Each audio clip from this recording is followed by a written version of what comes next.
Ever wonder why so many hardworking Americans feel like they're running in place? You see people putting in long hours, doing everything they're supposed to do, yet they're still struggling to get by. It's a frustrating reality for millions. The truth is, most Americans aren't broke because they're lazy or bad with money. They re-broke because the system they're reoperating in is fundamentally designed to keep them that way. Let's break down why living paycheck to paycheck has become the new normal, and why it's not your fault. Let me introduce you to Sarah. Sarah is a perfect example of what so many Americans are experiencing. She's a graphic designer, she's smart, she's talented, and she makes $65,000 a year. On paper, that sounds pretty good, right? It's above the national median income. People would look at her and think she's doing just fine. But if you were to look at her bank account, you'd see a very different story. Every single month, just a few days before her next paycheck is due to hit, her balance drops dangerously close to zero.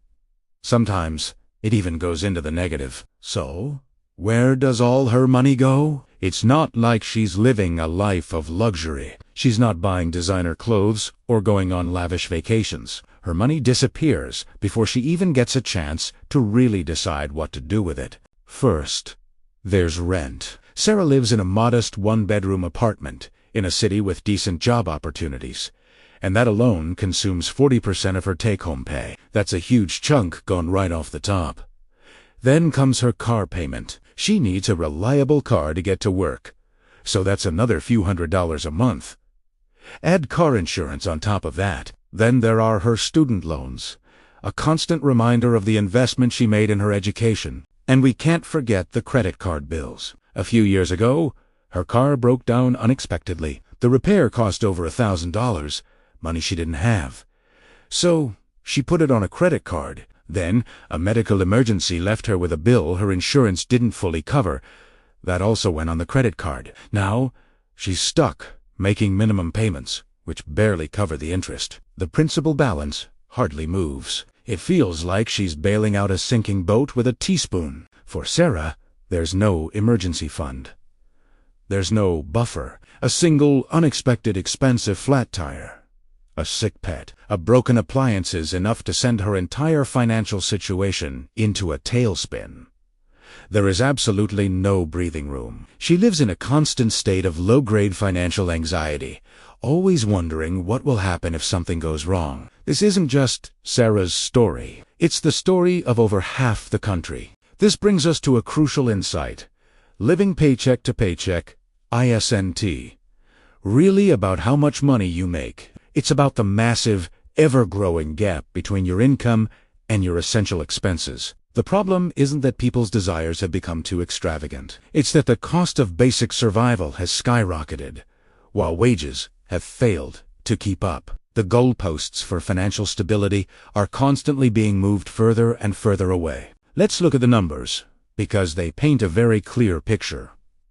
The biggest culprit is housing. Since the 1970s, housing costs have risen at a pace that completely dwarfs wage growth. In many cities, it's now common for rent to take up 30, 40, or even 50% of a person's income. The old rule of thumb that you should only spend 30% of your income on housing is a fantasy for a huge portion of the population. Homeownership, the cornerstone of the American dream, feels more like an impossible dream for an entire generation. Then there's healthcare. The United States spends more on healthcare per capita than any other developed nation, yet our health outcomes aren't proportionally better. For individuals and families, this translates to ridiculously high insurance premiums, deductibles, and out-of-pocket costs. A single trip to the emergency room can lead to tens of thousands of dollars in debt, even for those who have insurance. People are forced to choose between seeking medical care and paying their rent. That's not a choice anyone should have to make. And let's talk about education. The cost of a college degree has exploded. Many young people start their careers already shackled with crippling student loan debt, which can take decades to pay off. This debt delays major life milestones, like buying a home, starting a family, or saving for retirement. It's a huge financial anchor holding them back from the very beginning. While all these essential costs have been climbing relentlessly, what have wages been doing? For the average worker, They've been almost flat for the last 40 years, when adjusted for inflation. Sure, the numbers on the paycheck might be bigger, but their purchasing power, what that money can actually buy, has barely budged. So, you have this perfect storm. The cost of everything you need to live is going up, up, up, while the money you have to pay for it is staying pretty much the same. It's a mathematical trap.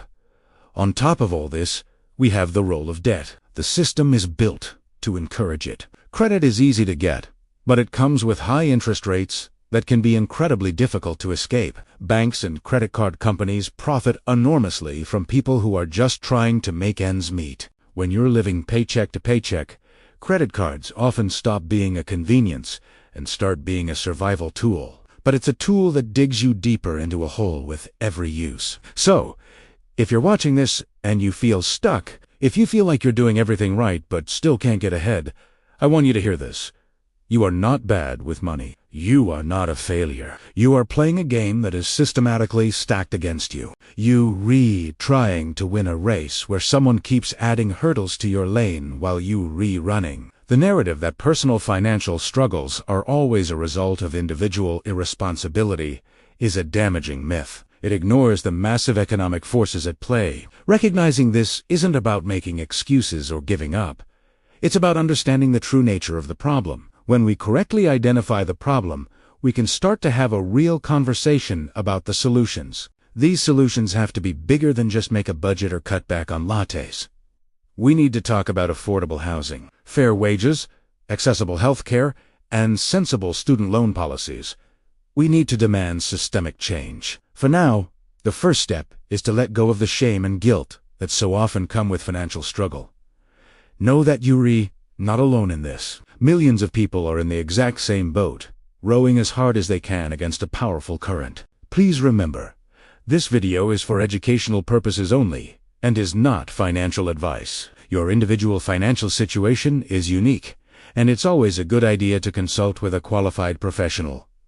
Thank you so much for watching. If this video resonated with you, please give it a thumbs up and share it with someone who might need to hear this message. And don't forget to subscribe to the channel for more content that breaks down the complex issues shaping our world. We'll see you in the next one.